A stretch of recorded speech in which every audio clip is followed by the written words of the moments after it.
Mesdames et messieurs, bonsoir. Bienvenue dans cette nouvelle édition de l'actualité du sport à l'international.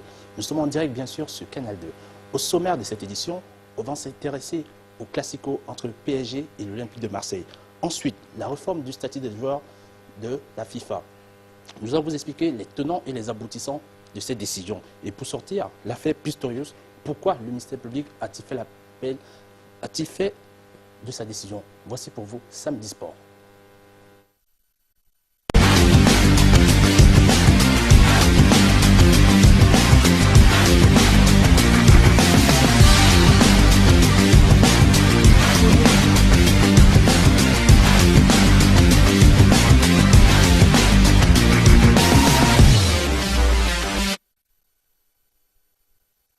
Retour sur le plateau de Samedi Sport pour présenter les spécialistes qui sont déjà bien évidemment présents. On débute avec Gazia Mangova. Gazia, bonsoir.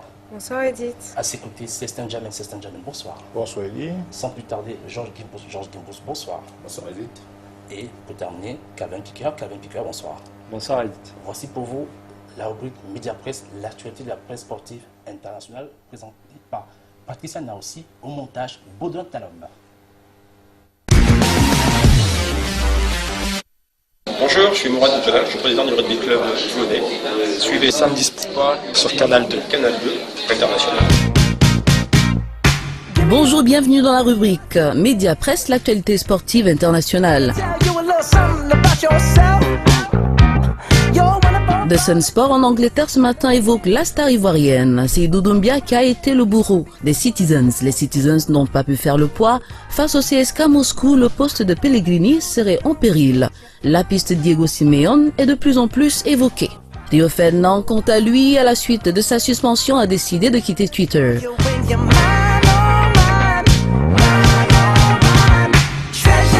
Le quotidien portugais Abola fait écho des victoires des clubs portugais ce mercredi en Ligue des Champions que le quotidien a qualifié d'épique. Rappelons que Brahimi s'est encore parfaitement illustré avec Porto au même titre que Jackson Martinez. CR7, quant à lui, avoue qu'il veut être le meilleur joueur de tous les temps.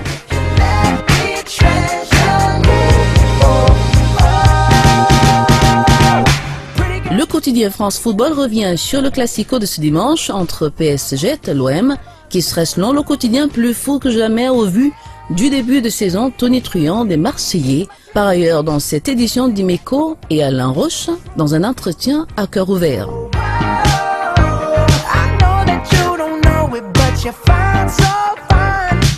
L'équipe ce matin évoque la remontée des Verts en scène européenne face à l'Inter de Milan. En UEFA, les Stéphanois seront soutenus par 40 000 supporters. L'OM, quant à lui, semblerait être en surménage au vu de nombreuses rencontres alignées.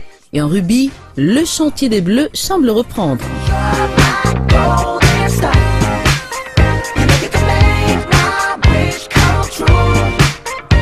En Italie, la Gazzetta dello Sport titre la Roma a plus besoin de bière pour ironiser au vu de la nouvelle déroute infligée par le Bayern, 2-0. En Europa League, Benitez, à un match décisif pour la qualification, a décidé d'écarter Callejon et Higuaín.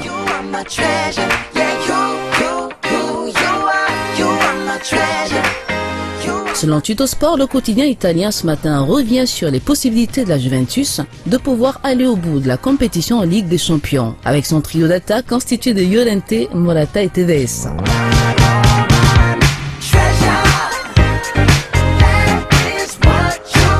Entretien exclusif de Ronaldo avec Marca dans lequel il a reçu sa 3e botte d'or et révèle son envie sans doute mesurée d'être le meilleur joueur de tous les temps. Florentino Pérez, président du Real, dit de lui « c'est le digne successeur de Di Stefano au Real Madrid ».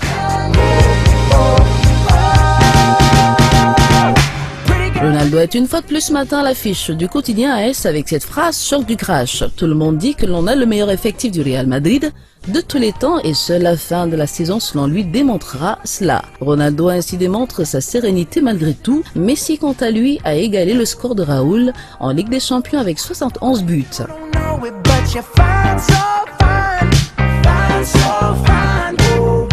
Le quotidien Sport, toujours en Espagne, revient sur la performance magnifique de Lionel Messi qui a égalé le record de Raúl comme meilleur buteur de la Ligue des Champions. Le quotidien revient aussi sur le sacre de Ronaldo avec cette info car selon Sport, Ronaldo en aurait profité pour demander une revalorisation salariale. L'international allemand Royce n'a décidément qu'une envie, signer au Barça.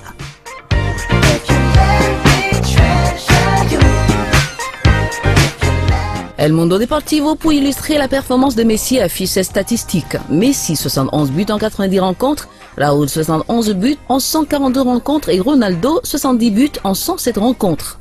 Messi avec ses statistiques est décidément en or, comme titre le quotidien espagnol. C'est tout pour la rubrique Média Presse, à très bientôt.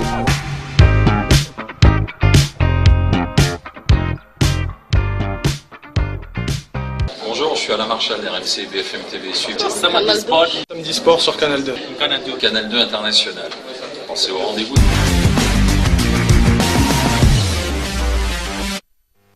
Retour sur le plateau de Samedi Sport pour s'intéresser à du breaking news, l'actualité de la semaine tout simplement. Alors on va s'intéresser à une dernière actualité qui est récemment tombée concernant la décision de la CAF, n'est-ce pas, de maintenir la date indiquée pour la Coupe d'Afrique des Nations. Alors avec nous pour en parler, nous avons le président de la Fédération malienne durant 1992 en 2002, membre éminent du comité exécutif de la CAF et également président de la commission d'organisation du championnat d'Afrique U21.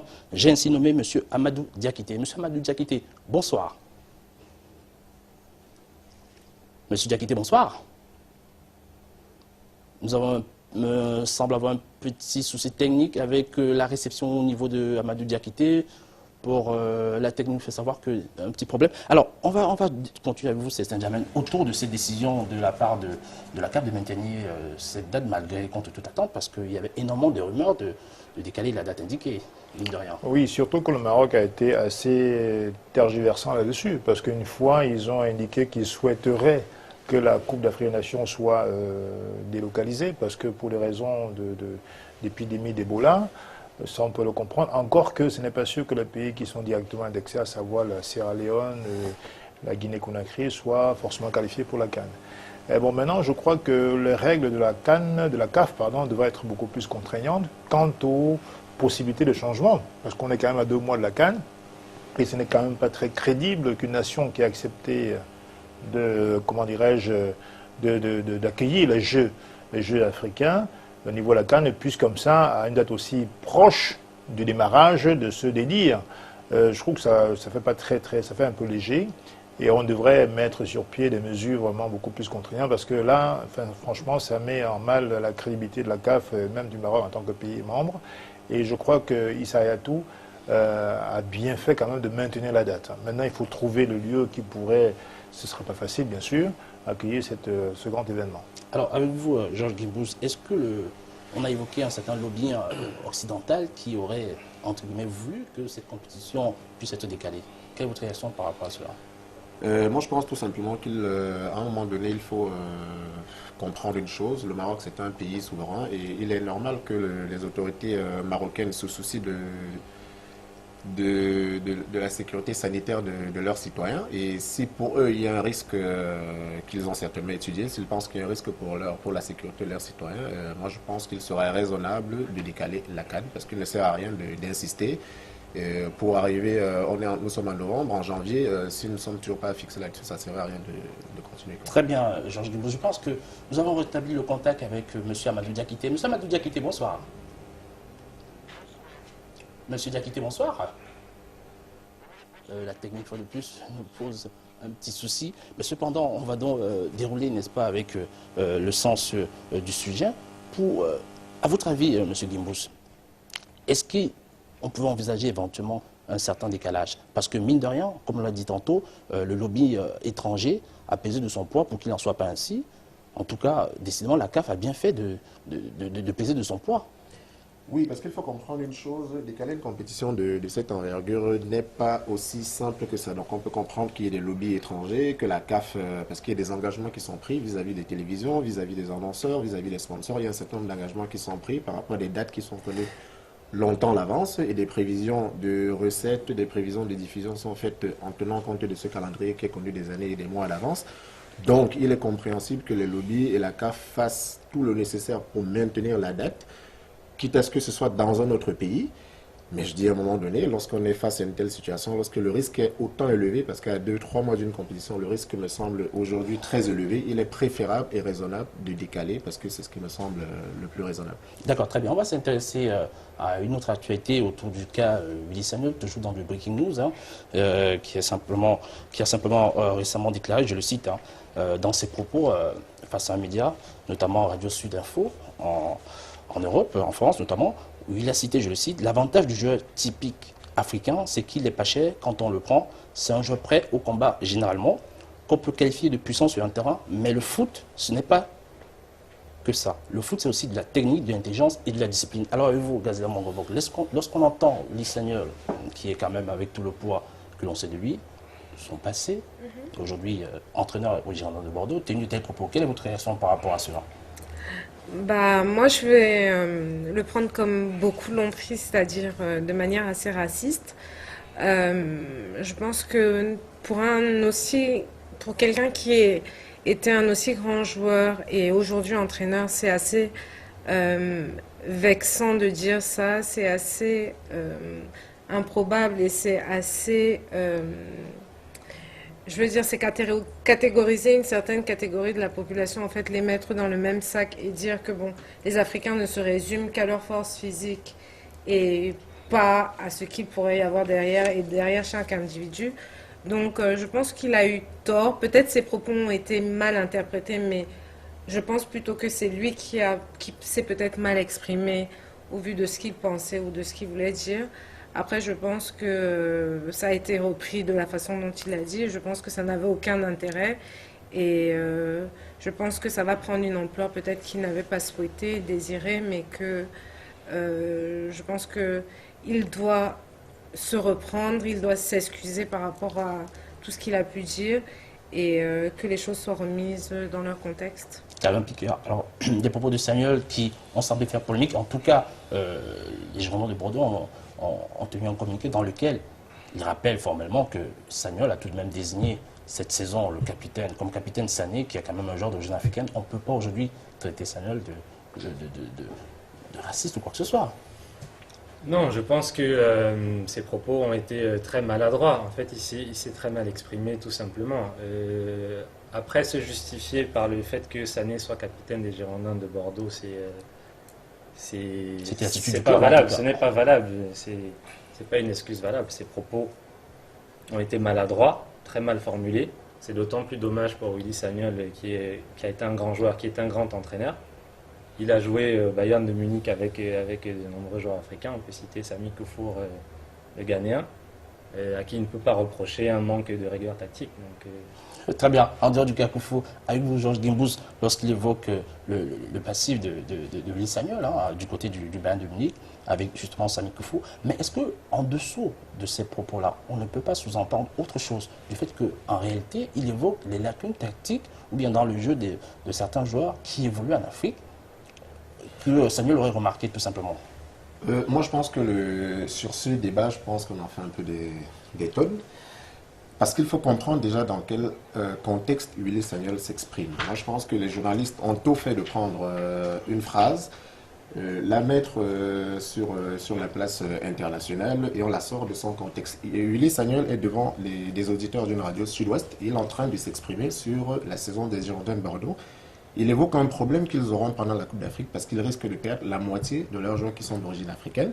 Et à ce propos, il dit qu'ils seraient, eux, désormais aux Girondins de Bordeaux, ils vont recruter moins de joueurs africains. Et que d'ailleurs, qu'est-ce qui justifie qu'ils prennent autant de joueurs africains? C'est parce que les joueurs africains sont moins chers, ils sont puissants, donc c'est un bon rapport qualité-prix, c'est un bon rendement par rapport au prix auquel on les achète. Donc, et Willy Sagnol, il dit donc, on ne peut pas seulement recruter des gens sur cette base-là parce qu'il y a autre chose. Il y a la tactique, il y a l'intelligence, et à aucun moment Willy Sagnol n'a traité les joueurs africains de non-intelligents, alors les personnes africaines ou d'origine africaine de personnes non intelligentes. Il a parlé des joueurs. On est dans un contexte précis, on est dans un jeu qui est le football. Dans le cadre de ce jeu, il a dit les joueurs d'origine africaine manquent d'intelligence. Et c'est la vérité. Moi, je côtoie le milieu du football. La première chose qu'on vous dit sur les joueurs africains, c'est que les joueurs d'origine africaine ils ont des lacunes tactiques importantes. Il manque d'intelligence de jeu et c'est pour ça qu'il faut les prendre le plus tôt possible pour les mouler dans le contexte du jeu européen parce qu'à partir d'un certain âge, ça devient très compliqué pour eux de s'intégrer. Mais on ne peut pas parler de racisme parce que Willy Sagnol ne l'a pas dit les joueurs noirs. Il a dit les joueurs d'origine africaine. Donc il pointe du doigt le problème de la formation en Afrique. Moi, je pose la question à tous les panélistes. Est-ce que vous allez au stade de la réunification de Douala ou de Yaoundé? Et pourquoi vous n'y allez pas? Parce qu'il n'y a pas de spectacle. Pourquoi il n'y a pas de spectacle? Parce que ça manque d'intelligence de jeu, ça manque de tactique. C'est la vérité. Willy Sagnol a dit tout haut ce que le monde entier du football pense tout bas. Les joueurs africains, ils sont connus pour leur force, ils sont connus pour leur prix intéressant, ils ne sont pas tactiquement bons. Justement, c'est Saint-Germain tout haut ce que le monde entier, entre guillemets, le monde du football pense tout bas. Êtes-vous d'accord? Oui, je crois qu'il faut éviter les clichés et les préjugés. Parce qu'on sait que dans une époque assez sombre de l'histoire humaine, certains dirigeants politiques justifient aussi la place de certaines personnes par l'origine de leur naissance, de leur race. C'est extrêmement dangereux. Je crois que quand on dit que c'est la vérité, c'est la vérité par rapport à quoi? Un joueur professionnel, qu'il soit blanc ou noir, est un joueur professionnel sous la direction d'un coach. Je veux dire, on a vu George Weah en 1995, ballon d'or européen, quoique africain, d'origine africaine et nationalité libérienne. Donc il était puissant, c'est vrai, mais aussi très intelligent sur le plan tactique. Donc c'est un exemple. Il y a Touré, on peut le citer encore aujourd'hui, Samuel Eto'o et plein d'autres encore, Drogba. Donc voilà des contre-exemples qui démontrent, qui font tomber l'argument de M. Sagnol. Donc je crois que c'est un jeu extrêmement dangereux. Je pense que dans son intention, il a pratiqué un racisme non agressif. Un racisme quasiment inconscient. Hein? C'est ce qui s'est passé. Parce qu'en fait, il parle d'Africain, mais en fait, il voulait parler du noir. Par commodité verbale, il a dit africain. En fait, il voulait dire noir. C'est ça qui est très grave. Oh, merci du fait pour ses intentions. Non. Je pense que le fait qu'on ne peut pas associer l'Afrique, c'est pas une race, en fait. Il voulait parler, quand il parle de puissance, il allie puissance physique et intelligence tactique. Ce qui voulait dire que l'Européen serait plus intelligent, plus tactique techniquement, du seul fait qu'il est européen. Non, du simple fait qu'il a grandi dans un environnement, il a acquis la culture et la formation tactique. Non, pas du tout. Parce que les joueurs africains qui jouent en Europe sont dans le championnat européen depuis des lustres. Donc ils sont avec leurs copains européens, il n'y a pas de raison. Très bien, monsieur Edam. On va sortir de ce sujet un peu triste pour s'intéresser à un autre sujet un peu plus gai, autour d'un jeune prodige d'origine camerounaise, dénommé Brel Embolo. Figurez-vous, le Sultan est né justement à Yaoundé. Et aujourd'hui, il fait figure de véritable vedette du football suisse, en tout cas du côté de Bâle. Le cas Embolo, comme je disais tantôt, âgé de 17 ans, et qui brille de mille feux du côté du football suisse. Et justement, concernant le cas Embolo, avec vous, Calvin, aujourd'hui, il y a une véritable bataille entre la fédération suisse et notamment le concerné pour pouvoir accélérer sa procédure de naturalisation, afin de lui accorder la nationalité suisse. Oui, tout à fait. C'est une politique de la Fédération suisse depuis déjà quelques années de naturaliser systématiquement des joueurs étrangers qui évoluent dans leur championnat pour avoir une équipe nationale compétitive au niveau mondial. Donc ils cherchent à nationaliser Embolo parce que, bon, on le voit sur ce très beau but, c'est un joueur très prometteur, très jeune. 17 ans simplement. Donc qui peut représenter l'avenir de la sélection pour laquelle il optera de jouer. Alors, avec vous, Georges Gimbous et également Gazia, bien sûr, cette bataille qui est en train d'être menée autour de ce cas Embolo, qui peut aussi être considéré entre guillemets comme une future fierté du football camerounais, parce que comme on l'a dit tantôt, né au Cameroun, c'est vrai qu'il est arrivé en Suisse étant adolescent, et aujourd'hui il est toujours d'ailleurs, et aujourd'hui il brille de mille feux en Suisse. Pourquoi est-ce qu'on ne fait pas, à votre avis, pourquoi on ne fait pas le nécessaire pour pouvoir récupérer assez rapidement cette pépite du football? Moi, je pense qu'au-delà d'une question de fédération suisse, etc., c'est une question de toutes les fédérations, en fait, qui, dès lors qu'ils détectent un joueur qui peut avoir de l'importance, on l'a vu par exemple avec le cas Higuaín, entre la France et l'Argentine, il s'est passé exactement la même chose. Chacun a voulu tirer la balle de son côté. Donc, je pense juste que dès lors qu'un joueur a la possibilité d'avoir deux nationalités et que l'une peut prendre l'avantage sur l'autre, aujourd'hui la Suisse a l'avantage de faire peut-être plus partie de compétition que le Cameroun et d'attirer plus de joueurs du fait peut-être du fait que ce soit une équipe européenne, etc. Et que, bon, après maintenant, il revient aux joueurs de décider dans quelle équipe il aura le plus d'importance et dans quelle équipe il pourra faire monter sa valeur. Pour moi, c'est à ça que va se jouer sa décision. Très bien, pour en parler, nous avons en direct depuis la Suisse, un confrère de la presse suisse le matin dimanche, Patrick Oberli. Patrick Oberli, bonsoir. Patrick, bonsoir. Ça va très bien. Alors Patrick, aujourd'hui, quelle analyse, du moins, que se passe exactement au niveau du traitement du cas Embolo avec les médias suisses, notamment la Fédération suisse?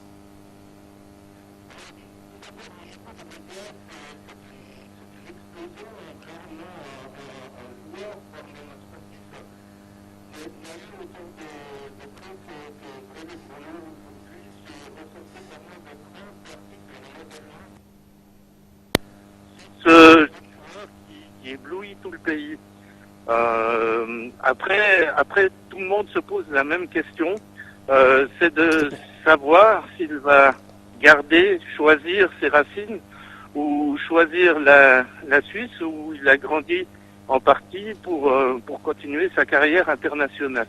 C'est la grande question aujourd'hui dans tous les médias. Très bien. Alors aujourd'hui, qu'est-ce que la presse suisse est en train de faire justement pour pouvoir empêcher que ce joueur puisse rejoindre la section camerounaise? Alors, ce qui est très étonnant, c'est que en Suisse, on se dit que le joueur est jeune et qu'il a le droit de choisir. Je pensais que la presse suisse serait plus vindicative pour essayer de le convaincre. Et finalement, il est tellement sympathique et il plaît tellement aux Suisses que les gens se disent, il a le droit de choisir, il a un passé, il a un pays d'origine et c'est vraiment le choix lui appartient vraiment. Et j'ai pas trouvé dans tous les médias, j'ai pas trouvé un commentaire qui lui disait, tu as le devoir parce que la Suisse t'a formé, tu as le devoir de rester en Suisse. Alors, où en est-il exactement au niveau de sa procédure de naturalisation, Patrick Oberli? Alors, au niveau de la naturalisation, c'est très compliqué en Suisse pour n'importe qui vient d'Afrique d'obtenir la naturalisation. Ça fait maintenant 3 ans que l'on parle de la naturalisation de Brel Embolo, d'abord au niveau des sélections juniors et maintenant au niveau national. Théoriquement, il devrait la recevoir au mois de mars prochain. Mais théoriquement, il aurait aussi dû la recevoir il y a 1 mois à peu près. C'était prévu en octobre. Mais l'administration suisse est ce qu'elle est et ça prend beaucoup de temps. Personne n'a envie de faire une exception, même pour un sportif d'exception. Que pensez-vous, Patrick, de la présence de Volker Finko, qui est consultant d'ailleurs d'un média suisse, pour en même temps profiter pour superviser en permanence ce joueur? Écoutez, je pense que c'est de bonne guerre d'être présent. C'est une bonne tactique. Le sélectionneur suisse, M. Petkovic, est aussi très présent autour du FC Bâle. Il a prévu de rencontrer Brel Embolo ce mois encore pour essayer de le convaincre. Je pense que c'est tout à fait normal qu'il y ait une bagarre des arguments entre les deux pays. C'est tout à fait normal. Patrick Oberli pour cette intervention. On rappelle que vous êtes en direct depuis la Suisse. Merci une fois de plus, Patrick. Mais avec plaisir. Bonne soirée. Alors, avez-vous un mot pour sortir de ce sujet définitivement c'est Saint-Germain le Embolo qui nous pépite encore. Décidément, au Cameroun, on n'a rien fait pour qu'il en soit ainsi. Ça nous tombe du ciel. Oui, mais il faut dire que la Suisse n'est pas une grande nation de football. Dont le choix ne sera pas très compliqué pour Embolo, s'il veut vraiment choisir le Cameroun. Par ailleurs, maintenant, si c'est une question de club, c'est vrai qu'il aura intérêt à jouer à FC Bâle, ça c'est sûr. Mais en tant que, même si le Cameroun a beaucoup régressé sur le plan de classement FIFA mondial, n'empêche que la Suisse n'est pas vraiment, par rapport au Cameroun, une nation beaucoup plus réputée en termes de football, sélection nationale. Maintenant, je crois que le seul fait que la Suisse veuille naturaliser Embolo veut dire que désolé pour M. Sagnol, qu'il a eu il allie la puissance physique et l'intelligence tactique. Quand on voit le but de Embolo, on voit bien que la thèse de Sagnol est complètement ridicule. Ça n'a aucun sens d'ailleurs, c'est évident, ça crève les yeux, quoi. Donc il faut simplement savoir que Sagnol, Embolo, il est encore junior, je crois, il a 17 ans. Oui. Et donc il a encore le temps, 1 an ou 2 ans pour choisir. Bon, quand on voit le scénario, le cinéma qui se passe avec les primes au Cameroun, le traitement de l'équipe nationale avec des problèmes chaque 4 ans, tous les 2 ans, Justement. ça peut influer négativement Bien dans son sûr. choix. Ça, c'est possible. Très bien. Ça donne pas envie. Oui, une réaction assez rapide. Oui, Georges moi Campos. je vais juste dire quand même, moi je suis assez étonné et un peu choqué quand même qu'autour d'un jeune de 17 ans, il y ait autant de tapage et que la FIFA ne prenne aucune disposition pour quand même protéger des C'est jeunes pas un cas joueurs. isolé non plus, il faut pas... C'est pas un cas isolé, mais justement, on devrait prendre des dispositions pour éviter ça. On a un gamin de 17 ans. Mais c'est il la a FIFA de pression. protéger ou bien c'est aux fédérations concernées? C'est à la FIFA de prendre des dispositions pour que, parce qu'on protège bien des jeunes joueurs dans le cadre des clubs, il faut qu'on protège des joueurs dans le cadre des sélections nationales. On ne peut pas mettre autant de pression à un gamin de 17 ans, il a tout le temps, il a encore 3-4 ans devant lui pour faire un choix. On ne peut pas lui mettre autant de pression à 17 ans, lui demander de choisir une nation, le pauvre. En tout Pression, cas, c'est quoi en fait? Mais la pression, il a Finke qui va le superviser, il y a le sélectionneur suisse qui dit dès qu'on lui donne son passeport, je le sélectionne. Le pauvre, il doit aller à Wolfsburg la saison prochaine, il ne peut même pas se concentrer sur sa saison prochaine avec son nouveau club parce qu'il a 2 pays qui se bagarrent pour lui donner une nationalité ou le sélectionner, mais il a 17 ans. C'est pas le premier à qui ça arrive et ce Mais sera pas le ça ne devrait dernier. pas arriver. Je Ce dis sera ça pas ne le devrait pas dernier. arriver. Le naturaliser après ne signifie pas qu'ils doivent prendre une C'est sûr, décision Gradila, que s'il automatiquement. joue chez les A en Suisse, ce serait définitivement Bien bâclé sûr. pour lui. Donc maintenant, il a 2 ans, Certes. maxi, pour choisir entre Tout les deux à pays. fait. en tout cas, Il joue chez les A. Brian Mbolo, c'est un véritable potentiel de ballon d'or africain. On va s'intéresser, n'est-ce pas, aux ballons d'or mondiaux, en tout cas aux nominés qui ont été désignés. On va voir en image, n'est-ce pas, les 23 nominés de cette édition 2014 par la FIFA, qui sont si présents. Et on en profite pour vous faire découvrir un tout petit peu les coulisses de la dernière édition de la soirée gala du ballon d'or, qui était plutôt sensationnelle. Qu'il soit le dernier à l'image, c'est peut-être révélateur du fait que pour l'édition 2014, il est considéré comme le grand favori pour le Ballon d'Or. Alors on va en profiter pour évoquer assez rapidement les grands absents de ce Ballon d'Or. On peut voir en image quelques absents pour le Ballon d'Or, notamment Kun Agüero, Suarez, également Robbie Van Persie. Alors un mot, monsieur les spécialistes, et mesdames bien sûr, à votre avis, une absence comme celle de Suarez pour la nomination de ce Ballon d'Or, est-ce normal? Bah, moi, je l'ai dit et répété jusque-là. Je pense que les critères établis par la FIFA aujourd'hui comprennent non seulement le comportement des joueurs sur le terrain, mais aussi en dehors. Donc, de ce fait, et au vu de ce qui s'est passé durant la Coupe du Monde, le Ballon d'Or est censé être un exemple pour toute la jeunesse footballistique. Donc, pour moi, il est évident que Luis Suarez, malgré toutes ses qualités qu'on peut lui attribuer, et je pense aujourd'hui que c'est l'un des meilleurs attaquants de la planète, mais au vu de ce qui s'est passé sur le terrain et de son attitude, je pense qu'il est évident qu'on ne peut pas nommer aujourd'hui un joueur comme Luis Suarez et le montrer en exemple à une jeunesse qui se veut devenir non seulement fair play et aussi comment dire, bonne, c'est-à-dire dans le comportement. Très bien. Alors, on va en profiter, n'est-ce pas, pour vous présenter la circulaire de la FIFA, la circulaire 1447 du 17 octobre 2014, qui rappelle tout simplement les critères d'attribution du Ballon d'Or, les critères de désignation pour le Ballon d'Or. Gazla l'évoquait à l'instant. Bien sûr, la circulaire est signée, Jean-Val, le secrétaire général de la FIFA, à l'attention du comité exécutif de la CAF et l'ensemble des confédérations. On voit ainsi que l'un des critères de sélection des meilleurs joueurs et joueuses de l'année sont la performance sportive et le comportement général, comme le disait Gazella, sur le terrain et en dehors. Et ce, entre le 30 novembre 2013 et le 21 novembre 2014. Alors, ça peut donc expliquer l'absence de Suarez, cher spécialiste. Puisqu'on parle de comportement, Suarez n'aurait peut-être pas eu un comportement exemplaire. C'est ce que disait Gradila, c'est-à-dire qu'en fait, le football a un impact social. Au-delà de la performance, comment dirais-je, sportive purement et simplement, il y a aussi qui doivent servir de modèle pour les jeunes qui les regardent. Qu'on soit aspirant footballeur ou pas, je crois que c'est aussi les stars mondiales, planétaires, et qui doivent aussi inspirer les jeunes qui les regardent. Donc si effectivement on devient un fracouchet qui se met à mordre tout le monde sur un terrain, ça peut ne pas être, ça peut le desservir, quoi. Donc ça peut expliquer l'absence de Suarez et de bien d'autres dans cette liste des 23.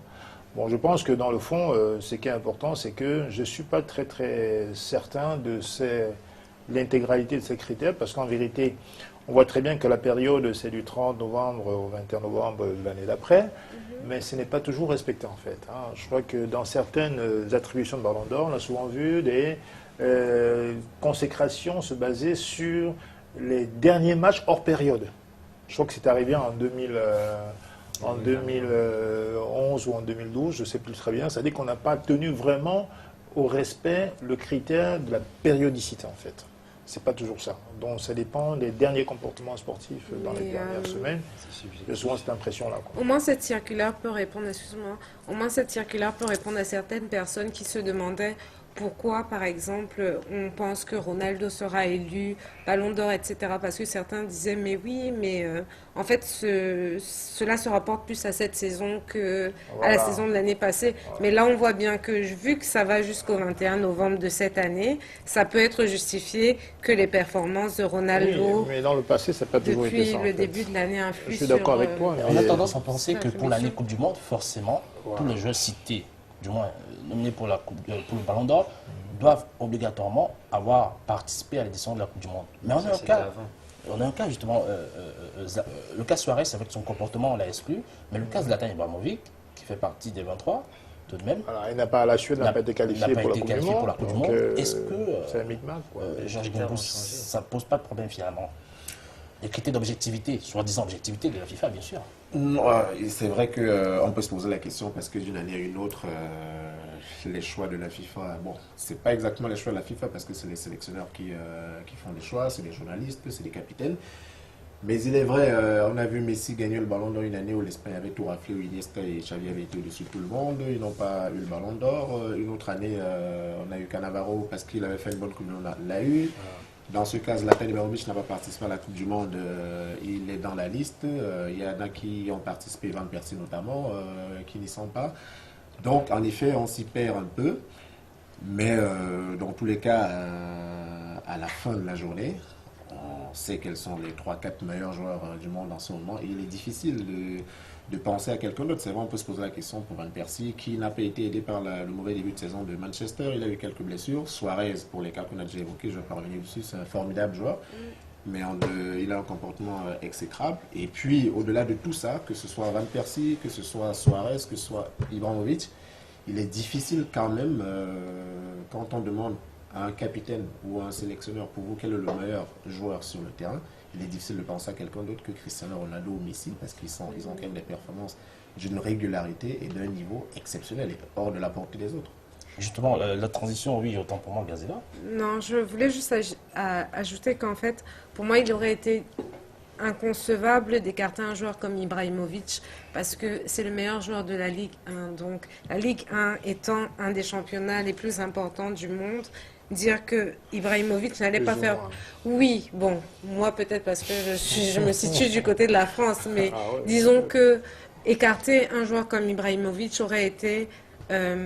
pour moi, ça veut dire quel joueur en fait citer en France, à part lui? Si on ne cite pas, quel autre joueur on va citer? Est-ce qu'il n'est pas logique dans le cas d'Ibrahimovic? Depuis le début de la saison, il a loupé le début, carrément la moitié du début de saison. Oui. Ce n'est pas logique. Parce que les choix étant faits bien avant. Et puis il faut dire qu'Ibra, quand même, il draine derrière lui un passé assez élogieux. Ce n'est pas le PSG qui fait de lui ce qu'il a aujourd'hui. Je crois que c'est un joueur de Barça, il a joué au Milan, il a joué dans pas mal de grands clubs, il a brillé avec la sélection suédoise. Donc le PSG, malgré ses ambitions très hautes, ne peut pas faire du championnat français un championnat, on va dire, prisé dans le landerneau européen. Parce que même en Europe, je vous dis par exemple, quand vous êtes à Madrid ou à Barcelone, dans les émissions de télé, on parle très peu du championnat français. C'est rarissime. Mais je pense que bien que cela soit tu... C'est un championnat vraiment rabais, quoi. Bien que cela soit tu, je pense que de toute façon... C'est votre préférence. Non, mais je pense que les joueurs, quand ils sont choisis, on pense aussi à leur passé, on pense à leur carrière. Voilà, c'est peut-être pour ça, c'est pas par rapport à la France, parce que la Ligue 1, c'est pas un championnat... Il y a beaucoup de critères subjectifs. Voilà, exactement. Pour nous, l'Afrique francophone, c'est notre championnat. Et ça pose aussi le problème, Eddy, parce qu'en vérité, je pense que quand on parle d'attribution du Ballon d'Or du meilleur joueur FIFA, ça se limite dans la zone euro quand même, zone européenne, je veux dire. Parce que c'est vrai que même l'Europe de l'Est, il n'y a jamais eu de Ballon d'Or en provenance de l'Europe de l'Est, à ma connaissance. Les critères ont été changés il n'y a pas longtemps. L'Afrique encore moins. Les critères ont été changés il n'y a pas longtemps. Donc ça pose le problème, là tu peux avoir raison sur la structuration des championnats africains.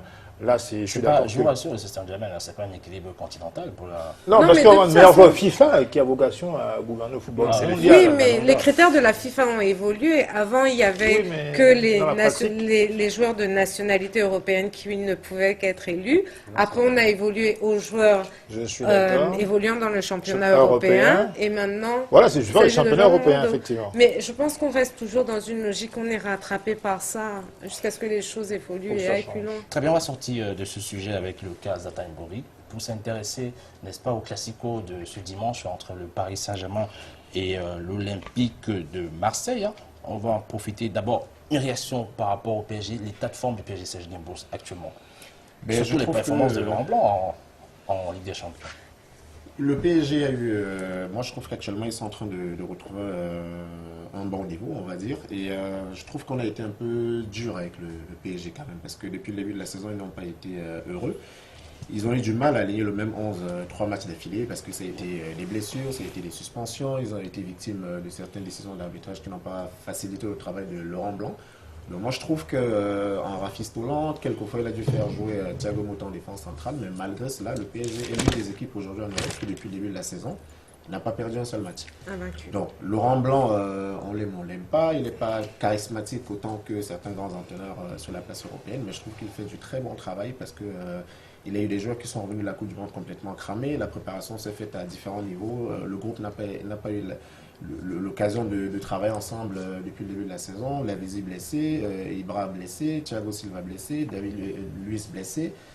Donc, malgré tous ces problèmes, le PSG a réussi à tenir quand même et ils sont en train de bien revenir. Là, ils sont à 4 points du leader du championnat. Et Notamment l'Olympique de Marseille. On va donc en profiter pour avoir une image, n'est-ce pas, le 11 type du PSG ces dernières semaines, hein, si la technique nous suit bien sûr sur cela. Pour avoir une image, le 11 type du Paris Saint-Germain ces dernières semaines, on va tout simplement observer que dans ce 11 type, il y a des joueurs comme Cavani qui reviennent assez fréquemment tout de même. Et puis, ça facilite bien évidemment ça oriente ou justifie les choix assez souvent de Laurent Blanc, Georges Gnabry.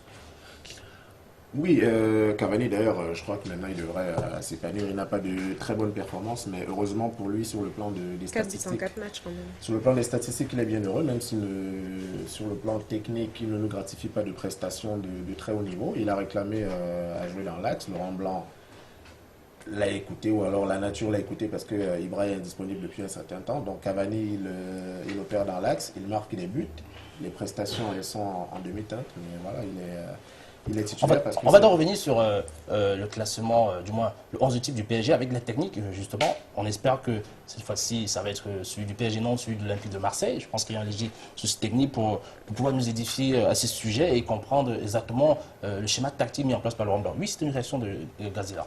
Oui, moi, là, on va voir le 11 type, mais sachant qu'on aura beaucoup d'absents à ce match du côté du PSG et du côté de l'OM en ce qui concerne les suspensions, les blessures, etc.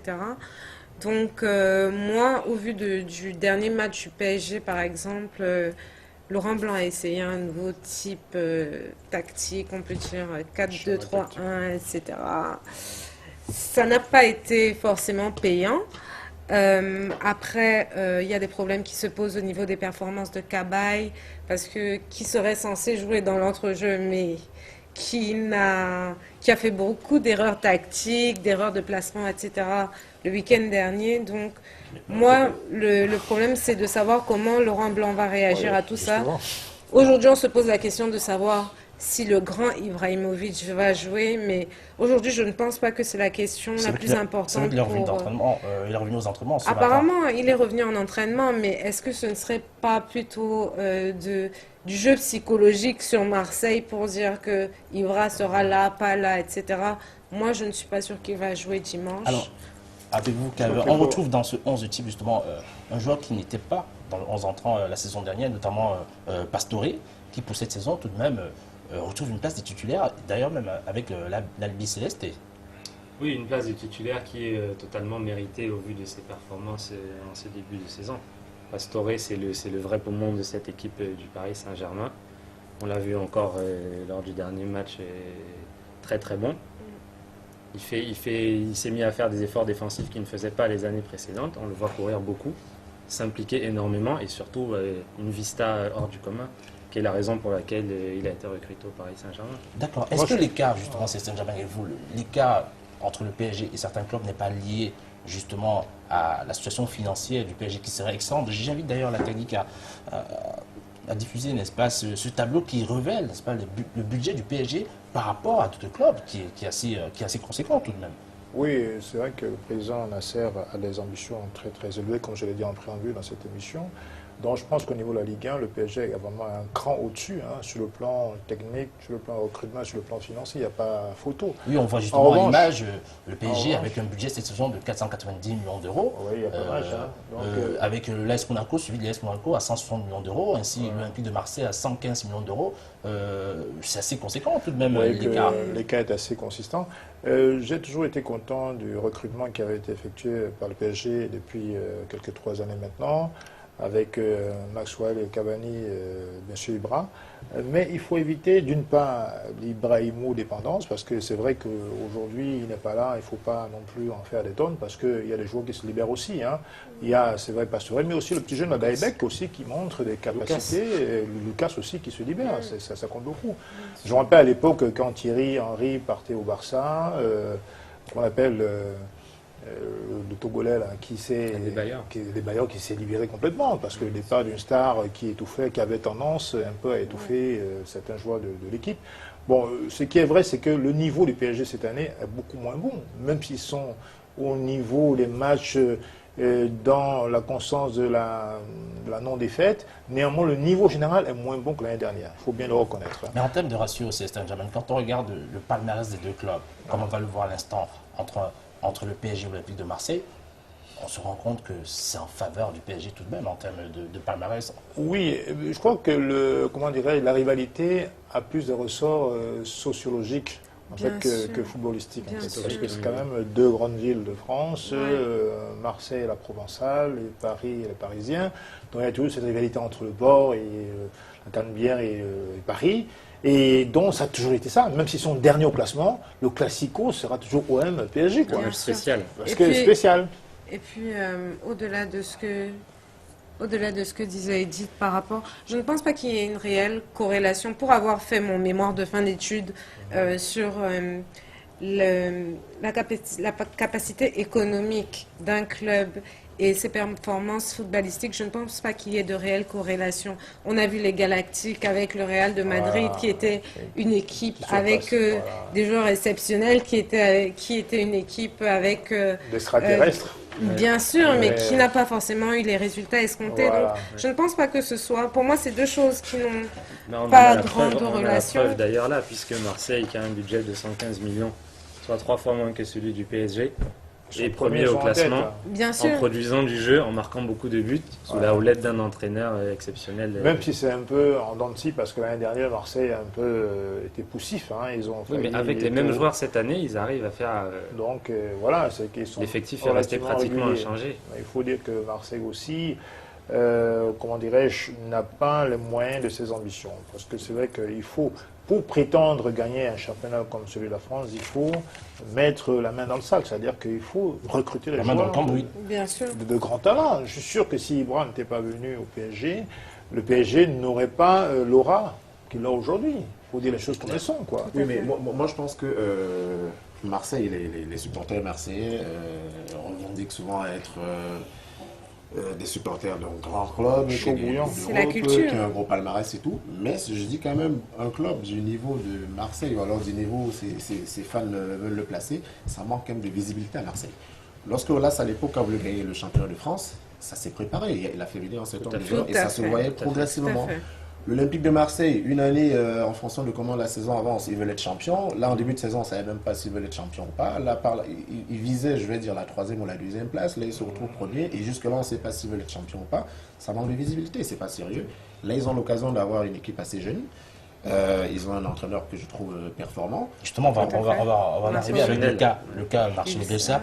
D'abord, avant le cas Bielsa, on va d'abord faire une petite analyse du 11 entrant assez régulier de l'Olympique de Marseille, hein, avec la technique bien sûr, si elle le permet. On observe notamment au niveau local le cas qui nous intéresse, Nicolas Nkoulou, qui a retrouvé un état de forme assez conséquent tout de même. Calvin. Oui, tout à fait. Nicolas Nkoulou qui est à l'image de l'équipe, hein, finalement. Marseille marche très très bien, marque beaucoup de buts, on encaisse très peu avec la tactique donc, mise en place par Marcelo Bielsa, qui est axée sur la possession, le jeu rapide et un pressing très haut. Donc finalement, les défenseurs sont moins exposés.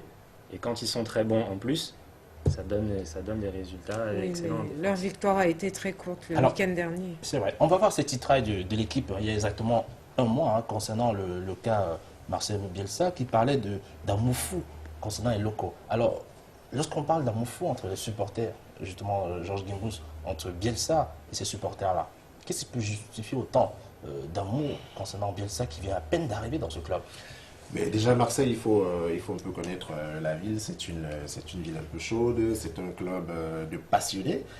Et Bielsa, il correspond parfaitement à Marseille. C'est-à-dire qu'il a amené cette petite touche de folie. C'est un entraîneur atypique. Il est assis sur sa glacière. Il a redonné une âme à Marseille parce que c'est des combattants sur le terrain. Donc du coup, les supporters marseillais, ils se retrouvent en Bielsa et ils sont fiers de leur club parce qu'aujourd'hui, ils ont un club qui peut rivaliser sportivement avec le PSG, qui est le rival éternel de l'Olympique de Marseille.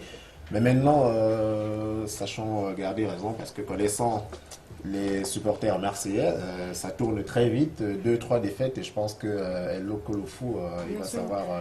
c'est toujours de l'amour passionnel, en fait. Et puis, la passion, elle brûle aussi, elle consume. Donc, mais je pense qu'ils n'avaient pas vécu une histoire aussi passionnelle depuis très longtemps, c'est-à-dire avec un entraîneur dans lequel ils peuvent se retrouver, qui soit aussi passionné et qui soit aussi attaché au club malgré le fait qu'il n'y ait pas vraiment de lien.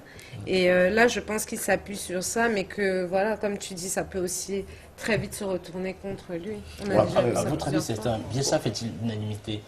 Surtout avec son attitude qui est à la limite de la condescendance. Les résultats de Marseille plaident un peu en sa faveur, puisque aujourd'hui, dans le football, il faut revenir sur terre. C'est-à-dire que tant que vous perdez les matchs, il n'y a pas d'amour fou entre le public et vous. Hein. Tout à fait. Bon, disons qu'aujourd'hui, Bielsa est un peu aidé par la victoire relativement constante de l'OM aujourd'hui. Je suis sûr que si demain ils enchaînent des défaites, vous allez voir que ça va se rompre aussitôt. Faut être sûr. Mais ce qui est certain, c'est que Bielsa, il a quand même un passé, il a entraîné à 2 reprises l'équipe d'Argentine. Il ne faut quand même pas l'oublier, c'est un grand technicien. Le Chili. Donc, il apporte le Chili aussi. Voilà, il a fait de très belles choses. Ouais. Voilà. Donc il apporte cette expérience à l'OM. Et c'est vrai que les Marseillais, c'est des gens avec l'accent qui chante et puis le sang qui bouge. Et puis, bien sûr, aussi locaux, ça fait que c'est des prérequis qui sont effectivement très, très propices pour ce genre de communion. Mais le fond, je le précise, je le répète, c'est les résultats. En football, on ne voit que les résultats. Je veux dire que vous soyez glacé comme Ancelotti ou chaud bouillant comme Bielsa, tant qu'il n'y a pas de résultats, cher ami, ça passe pas. Je suis curieux de voir les titres des quotidiens marseillais lundi matin parce que je pense que ça va être un peu compliqué.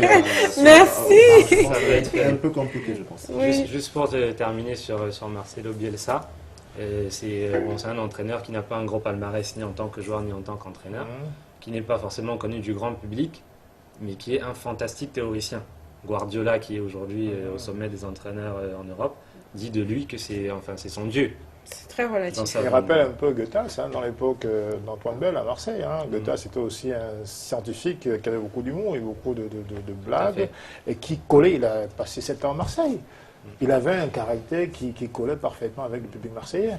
Donc il faut, c'est une ville, c'est un pays, il faut un grain de folie, quoi. Ouais, ils se sont bien trouvés. Tout est question de culture à Marseille, tout est question de... Oui, c'est ça en fait, il faut que ça bouillonne. Moi je pense que en fait, ce que Bielsa a apporté à Marseille, c'est qu'aujourd'hui, Marseille ressemble à une équipe sérieuse de football, c'est-à-dire que c'était un peu du n'importe quoi. Et ce sont les mêmes joueurs que l'année La dernière. construction. Bien sûr, déjà Bielsa, il a pris le temps avant d'accepter la proposition. Il est venu, il a analysé le jeu, il a regardé les joueurs, il s'est plaint de ne pas avoir les joueurs qu'il a eu. Et d'ailleurs, on peut se demander s'il les avait eu.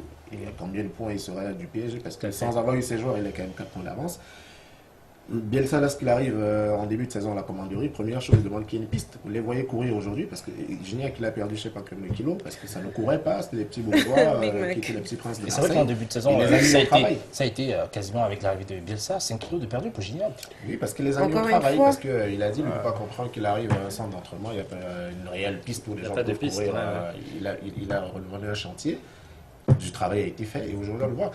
Mais je crains qu'avec l'effectif réduit de Marseille, parce que justement au niveau de la direction du club, ça ne suit pas, au niveau du recrutement, ça ne suit pas. Je crains que Marseille... C'est là que l'argent intervient, on en parle, mais bon. Oui, mais l'argent est long, mais l'argent à Marseille est long, il ne faut pas l'oublier. Bon, la brune avec la blonde Margarita, on ne sait pas ce qu'ils en font, mais ils en ont. Donc, de toute façon, avec eux, tout le monde a l'intelligence tactique. Après moi, comme je dis toujours, parce que le coach est bon. Comme on dit chez nous, la course des enfants, c'est le matin. Donc là, la trêve hivernale arrive bientôt. Ouais. Là, sachant que le PSG prend 3 points ce dimanche, on ne sera plus qu'à 1 point bravo, de l'OM.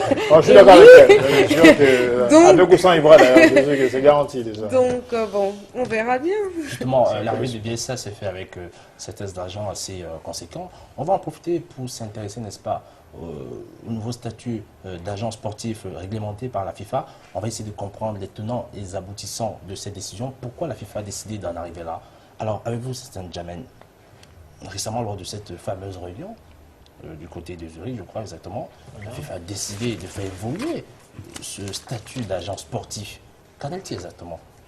Oui, c'est vrai que lors du congrès de juin 2014, donc juste, me semble-t-il, après la Coupe du Monde, c'est un nouveau statut qui avait été amorcé déjà en 2009. Ouais. On trouvait un aboutissement donc, cette année.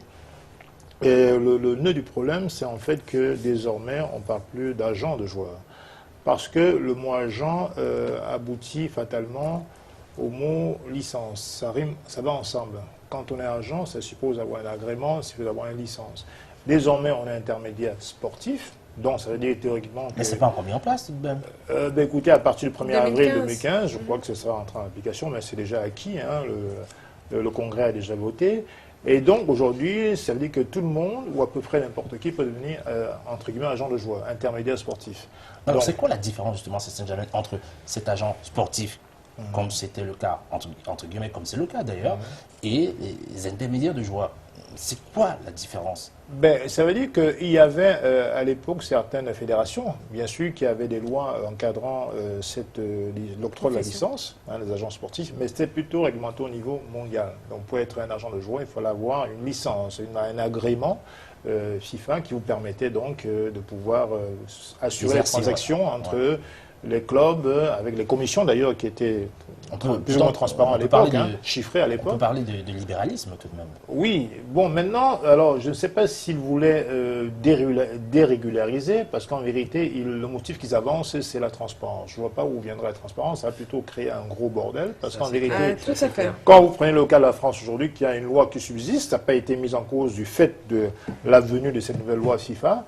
Donc, est-ce que la France va se mettre au pas et au rythme Mais là, vous évoquez le cas des nations qui ont légiféré au niveau du statut des agents de joueurs. Mais les nations qui n'ont jamais légiféré autour de ces statuts, qu'est-ce qui va se passer? Parce que là, maintenant, tel que vous expliquez la chose, cher spécialiste, on a ce sentiment que maintenant et dorénavant, tout le monde peut être intermédiaire de joueur. C'est exactement ça. C'est la déréglementation. C'est-à-dire que tout le monde peut devenir intermédiaire de joueur. Bien, cela dit, quand même, il faut se faire le club qui vous recrute en tant qu'agent. Il doit vous faire... immatriculé, enfin enregistré, parce qu'il peut subir et déclarer un certain nombre de diligences par rapport à l'équipe qui recrute, parce qu'il faut savoir quand même à qui on a affaire. C'est pas non plus l'anarchie généralisée. Ceci dit, aujourd'hui, on n'a plus besoin d'un diplôme ou d'un quitus pour aller servir c'est les joueurs qui vont être exposés le plus là-dedans, parce que justement, tout le monde pouvant être agent, les joueurs vont subir une pression énorme par rapport au transfert. Tant que les gros mineurs sont préservés, ça va. Est-ce que ça risque pas mener en fait une sorte de chaos en fait, comme vous l'avez dit tantôt, c'est une sorte de boîte Pandore qui semble être ouverte. Maintenant, il faut que certaines contraintes aussi s'imposent, contraintes minimales s'imposent au niveau des clubs.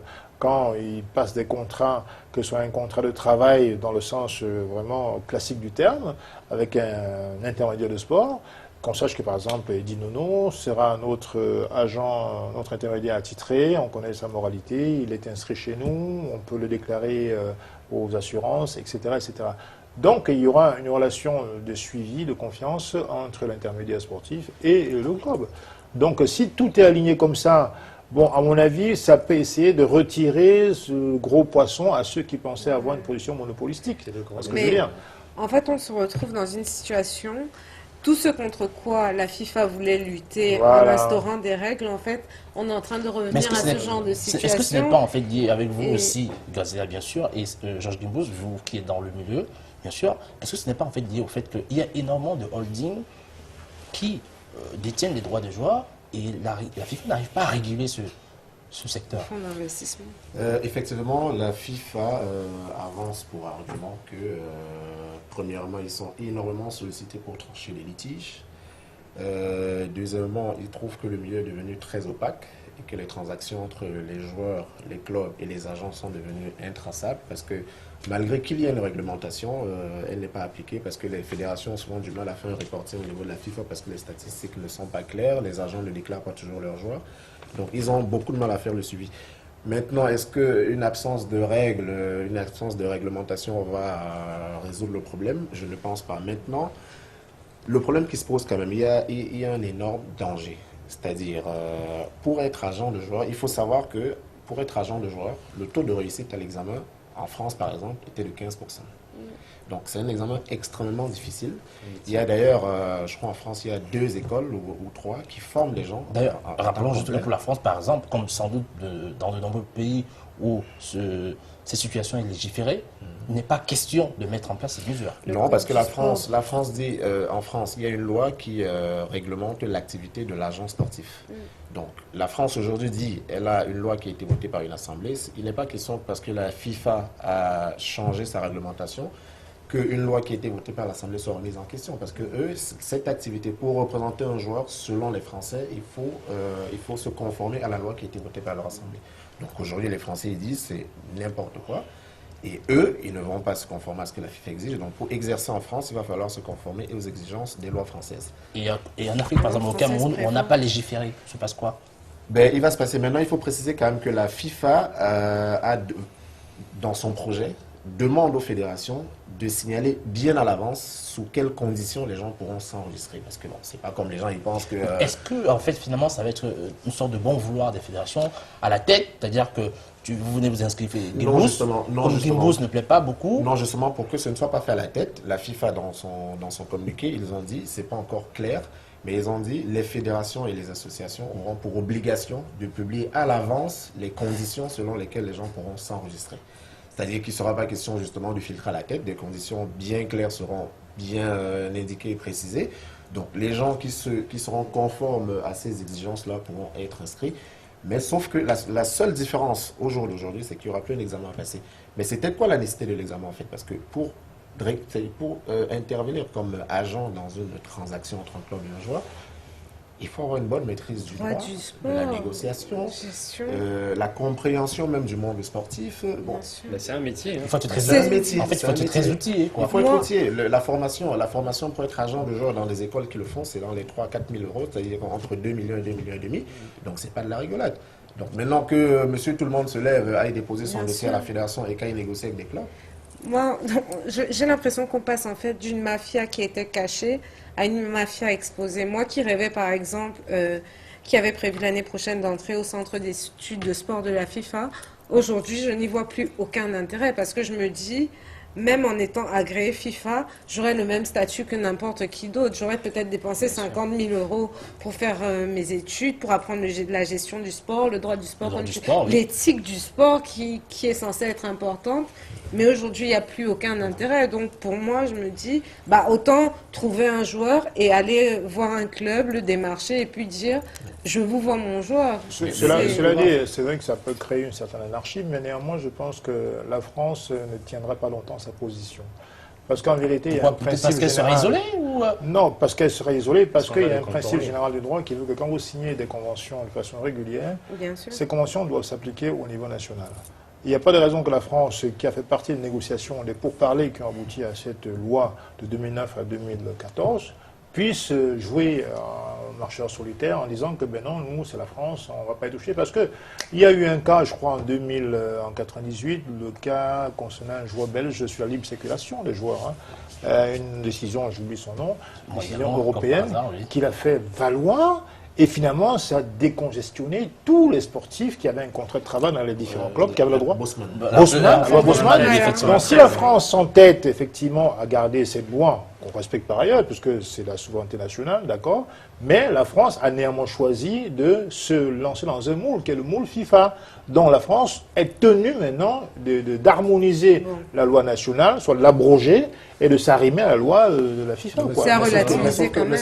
Mais sauf que parlant de la République française, les lois nationales prévalent sur les lois. Bien sûr, on l'a vu avec le problème de la caution bancaire. Aucun agent en France n'a besoin de déposer de caution bancaire, alors que c'était une des lois fondamentales de la fonction d'agent sportif de déposer une caution qui s'élevait à plus de 150 000 euros. Elle vient de parler de la caution.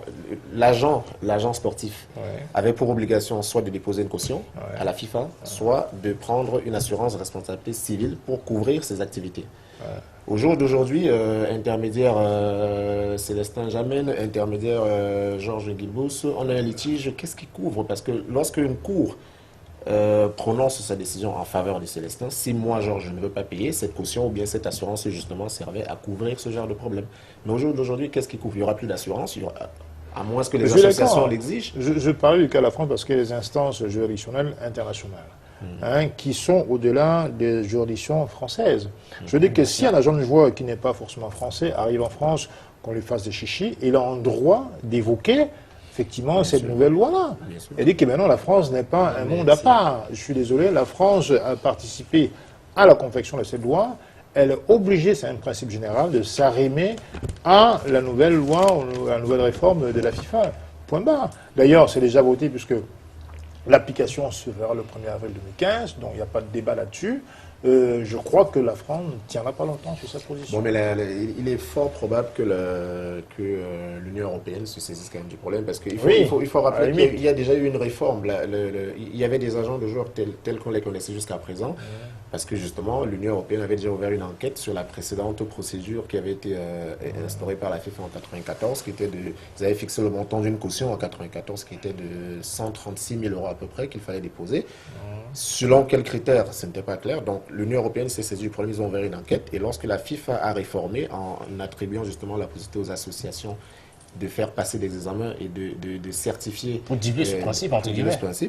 L'enquête a été arrêtée. Donc la FIFA, à un moment donné, il est possible, parce que la France justement a évoqué cette possibilité de saisir l'Union européenne pour essayer de trancher. Parce que ça n'a aucun sens. C'est comme si aujourd'hui on disait aux gens, aller au tribunal, vous n'avez plus besoin d'avocat, ou alors aller acheter un terrain, vous n'avez pas besoin d'un notaire. Toute activité a besoin d'être réglementée. Journaliste sans diplôme, ou bien je ne sais pas, c'est exactement pareil. C'est un métier à part entière, ça s'apprend et c'est validé par un diplôme. Oui, bon, ça n'était pas quand même, parce que je veux dire, on pouvait être agent de joueur en étant maire. Je prends le cas, par exemple, au niveau des droits humains. Le Cameroun a signé une convention avec l'ONU sur la détention arbitraire. Si je suis victime, moi, Cameroun, d'une détention arbitraire au Cameroun, je peux, au nom de l'ONU, parce que le Cameroun a signé cette convention, exiger que l'État du Cameroun me libère, et l'ONU en ferait injonction à l'un de ses membres, qui est l'État du Cameroun. Si on transpose cette logique au niveau du football, c'est exactement pareil. Mais je pas forcément vrai, c'est ce domaine. Moi non plus, moi non plus. On va sortir, chers spécialistes de ce sujet, n'est-ce pas, avec une petite pause autour du Zapnet de la semaine, et on revient à vous, chers téléspectateurs, dans quelques petits instants.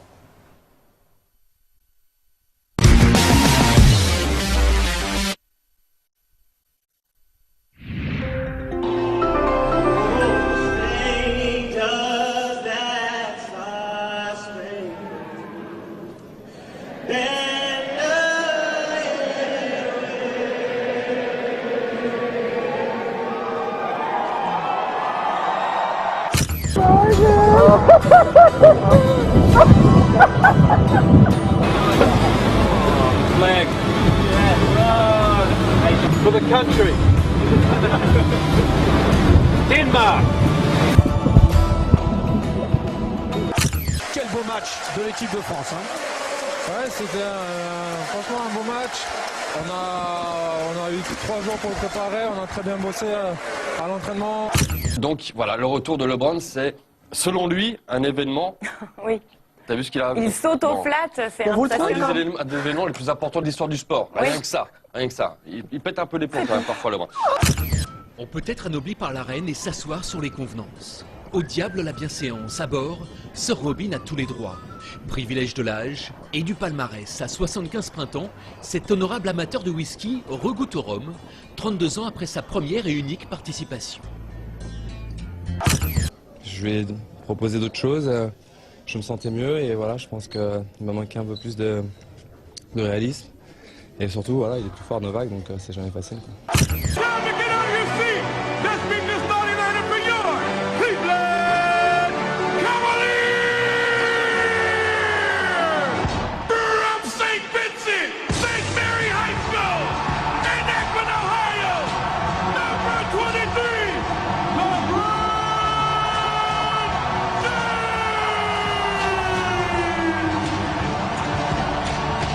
Ces images se passent de commentaires, on en prend plein les yeux.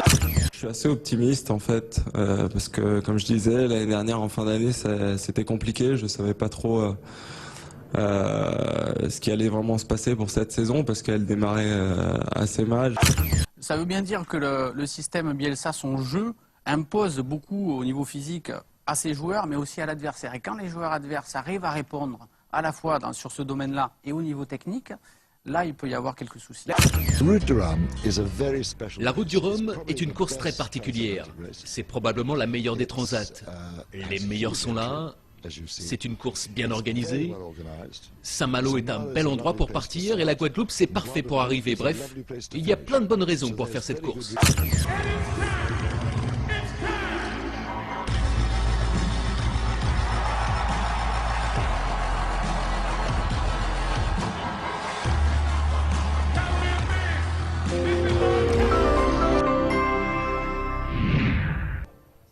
Retour sur le plateau de Samedi Sport pour s'intéresser au dernier sujet de cette édition autour de l'affaire Pistorius.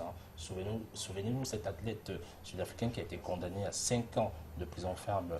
Justement, le ministère public a fait appel de cette décision et avec des spécialistes ici sur le plateau, on va essayer de comprendre pourquoi cette décision, pourquoi le ministère public est-il arrivé là. Alors, on a un nouveau consultant qui est arrivé sur le panel, Yves-Éric Simé. Yves-Éric, bonsoir. Bonsoir. Rappelons que vous avez un vécu quand même assez considérable du côté de l'Afrique du Sud. C'est aussi cela qui justifie votre présence ici sur le plateau pour nous édifier par rapport, entre guillemets, à la tension sud-africaine. Alors, on continue avec vous les spécialistes, surtout notamment M. Djamène aussi, bien sûr en compagnie aussi de Gazila. Le cas Pistorius, dont la condamnation a été prononcée de 5 ans, coup de théâtre, le ministère public décide de faire appel de cette condamnation. Qu'est-ce qui justifie cette position du ministère public, M. Je crois que pour l'instant, l'affaire est en instruction, dont le secret de l'instruction a obligé pratiquement le ministère public de ne pas dévoiler le motif réel de l'appel qu'ils ont interjeté. Cela dit, ils ont quand même indiqué que la décision était légère, un peu légère, parce qu'on ne peut pas considérer que Pistorius, ayant reconnu lui-même qu'il avait peur d'un cambrioleur, qu'il a émis 4 coups de feu en direction des toilettes, qui était assez exigu, donc il était sûr qu'il donnerait la mort à qui que ce soit qui se trouverait derrière cette porte, dont il y avait l'intention de tuer. Or, la juge a dit qu'il n'y avait pas l'intention de tuer. C'est quand même assez contradictoire. Et quand on pense qu'il y a eu mort d'homme dans cette affaire, d'ailleurs ça divise beaucoup la société sud-africaine, dont le ministère public sud-africain a pensé qu'il fallait vraiment utiliser son droit d'interjeter appel. C'est ce qu'ils ont fait. Aujourd'hui, la sentence est tombée. Pistorius, si l'appel n'est pas suivi des faits, parce qu'il faudrait que le juge autorise effectivement que l'appel soit recevable, mais pour l'instant on n'a pas encore d'idée très précise là-dessus. Cela dit, si néanmoins les 5 ans infligés à Pistorius sont maintenus, il va exercer ces 5 ans a priori. J'ai dit a priori parce qu'en fait, avec tout ce qui tourne autour comme libération conditionnelle, bon comportement, c'est une star mondialement reconnue, il est handicapé, ça peut faire en sorte que, d'ailleurs son avocat l'a rappelé, que sa peine puisse être, dans la pratique, ramenée de 5 ans en vérité à 12 mois, voire même 10 mois, pourquoi pas. Donc ça pose un vrai problème. Alors avec vous, Yves-Éric Simé, une peine qui sera éventuellement ramenée à 10 ou plus 12 mois, Qu'est-ce qui justifie cette procédure dans le fonctionnement de la justice sud-africaine? Absolument rien d'étonnant. D'abord, il faut reconnaître que de la part du ministère public, en ce qui concerne le procureur concerné dans cette affaire, c'est un échec flagrant. Il a tout simplement laissé l'affaire être dirigée par la défense et c'est la version présentée par cette défense qui a prévalu. Il y a eu effectivement perte de vie humaine et c'est en fonction, non pas en fonction des raisons qui ont amené à poser l'acte, mais la perte de vie humaine qui entraîne une sanction. Et le plus étonnant, c'est qu'on a pu constater que la famille de la victime, d'ailleurs, semble s'être réconciliée au centre, avoir accepté plus ou moins, oui, avoir plus ou moins accepté que cette sentence correspond plus ou moins à la punition qu'il méritait. Peut-être bien que, effectivement, il y a eu des circonstances qui ont fait en sorte que le geste puisse être expliqué dans le contexte sud-africain. Parce que alors, le contexte sud-africain, comment est-il? Alors, aussi, notre question, bien sûr, c'est le scénario évoqué par Pistorius qu'on a relaté un peu partout dans les médias. Vous y croyez? Absolument indiscutable. Dans le contexte sud-africain, il est absolument indiscutable. C'est aussi simple que ça, je l'ai rappelé plusieurs fois. On va y arriver, chacun aura son point de vue. C'est simple. Je vais expliquer pourquoi, à mon avis. Parce qu'en fait, quand vous êtes dans une maison, d'abord, le meurtre a lieu entre 3h et 4h du matin. Alors, ça ne tient absolument pas. Le but, bien sûr, c'est pas de refaire. C'est pas de refaire. Non, on ne le refait pas. Juste en deux mots. On fait pas le bordel. Simplement pour dire que quand, dans ma maison, il y a un intrus, ma première réaction, voire même une réaction instinctive, c'est d'appeler au secours. On ne va pas chercher son arme. Mais justement, alors, c'est le contexte sud-africain. Alors, justement, si je peux me permettre, M. Djamel. Oui, exactement. Si je peux me permettre, M. Djamel, il n'est absolument pas question de tenir ce genre de langage dans le contexte de violence urbaine auquel sont soumis, pas seulement là où il habitait, sont soumis les îlots de prospérité sud-africaine. C'est absolument... Qu'est-ce que ces îlots de particulier? Alors, c'est simple, ce sont des communautés luxuriantes, enfin, si je peux utiliser ce mot, qui s'applique plus aux airs. Oui, ce sont des communautés de prospérité qui ont été regroupées dans des espèces de gated communities, c'est-à-dire des townhouses avec barrières, systèmes de sécurité, etc. Malheureusement, qui sont construites à l'extérieur, à la périphérie des grandes villes, et qui côtoient l'océan de pauvreté que constituent les townships. Et bien évidemment, ces gars viennent se servir sur le dos de la bête, expérience personnelle, et c'est à mon avis ce pourquoi on n'en fait jamais discuté la raison qu'il a sorti, et à mon avis, d'un point de vue juridique, en ce qui concerne sa défense personnelle, c'était le meilleur qu'il puisse choisir. Parce que je suis sûr qu'en évoquant cette raison, il a pu bénéficier des circonstances atténuantes basées sur le fait que dans d'autres maisons, il a dû avoir ce genre d'événement et que les propriétaires ont dû faire preuve de... Enfin, se sont défendus. J'irai même beaucoup plus loin. Deux points. Deux événements qui, là, en Afrique du Sud, ou dans son procès, n'ont absolument pas été pris en compte. Premièrement, c'est qu'il ait une arme à feu. Et deuxièmement, qu'il ait utilisé. Dans le contexte camerounais, ça aurait fait l'objet de 2 délits. Détention et utilisation d'armes à feu. Ça ne fait absolument pas l'objet d'une quelconque remontrance ou d'une quelconque infraction ou d'un greffe. Pour la simple et bonne raison qu'il est accepté. Il y a d'ailleurs des écoles de tir prévues à ce sujet. L'autodéfense est devenue un mode de vie. C'est le pays dans lequel il est impossible, par exemple, d'assurer sa résidence si vous n'avez pas de système de sécurité et si vous n'avez pas de barbelés électrifiés. Alors, on va en profiter avant des différentes réactions des spécialistes aussi de Gazla pour prendre en image les réactions de l'opinion autour du sujet Pistorius. Image signée ITélé, bien sûr. The accused therefore cannot be found guilty of murder. Cette déclaration a fait l'effet d'une petite bombe. Les Sud-Africains s'attendaient à un jugement bien plus sévère. Beaucoup sont loin d'être satisfaits. Il est coupable et la juge devrait le déclarer coupable parce qu'il a tué quelqu'un. On peut voir qu'Oscar Pistorius avait bien l'intention de tuer sa petite amie si on regarde les circonstances de cette nuit-là. Donc la justice n'a pas vraiment été rendue. Au sein de la communauté judiciaire aussi, certains ne comprennent pas comment la juge a pu déclarer Oscar Pistorius non coupable de meurtre. La décision fait débat. La loi elle-même semble incomprise et mal appliquée dans cette affaire. Tout ça envoie un mauvais message sur la manière dont nous nous occupons des crimes violents. Je pense qu'elle a suivi la loi, que sa conclusion est correcte. S'il y a un doute sur la culpabilité d'une personne, alors il ne faut pas la condamner. Oscar Pistorius peut encore être condamné pour homicide involontaire, mais il pourrait aussi être acquitté.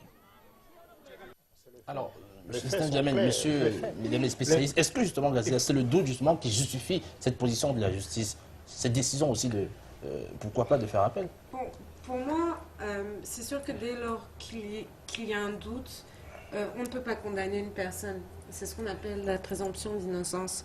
De ce fait-là, je pense que la juge...